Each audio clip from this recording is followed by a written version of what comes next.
இன்றே டவுன்லோட் செய்து உங்கள் ஃபேவரட் ஷோக்களை என்ஜாய் பண்ணுங்க. வலிமா மாறனுங்க தெரியலையேம்மா. ஆனா காலையில எங்க வெளியே போயிட்டு வரேன்னு சொல்லிட்டு இருந்தானே. ஏமா 8 மணிக்கு வீட்டுல கிளம்பணும்னு பேசணும்ல, மணி இப்ப 8 ஆகுது. எங்க போனா அவன்? வாங்க.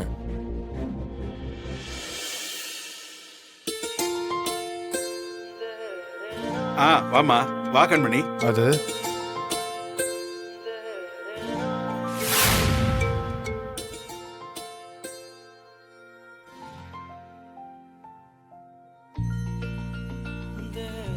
அக்கா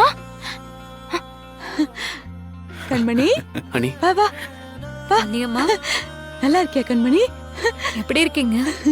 நல்லா இருக்கல்ல? நீ வந்தது ரொம்ப சந்தோஷம். காலைல மட்டும் இரமா, தான் வாங்க. எப்படிடா போகும்போது கண்மணி, சொல்றேன்.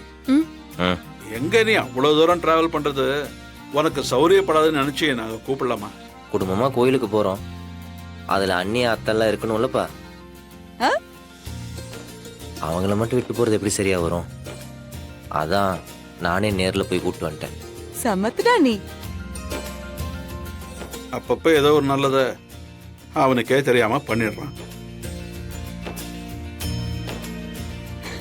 கண்மணி ம். வாங்கம்மா.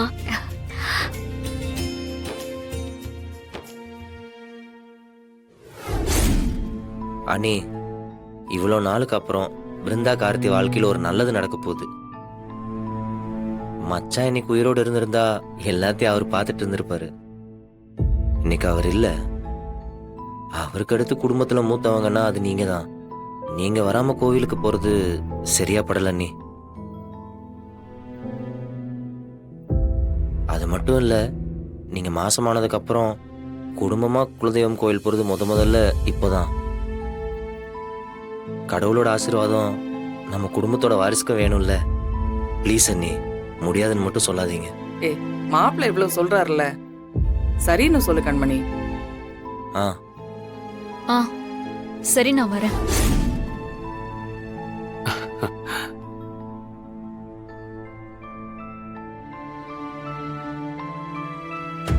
தேங்க்ஸ் டி. நான் என் தங்கச்சிக்காக தான் வந்தேன்.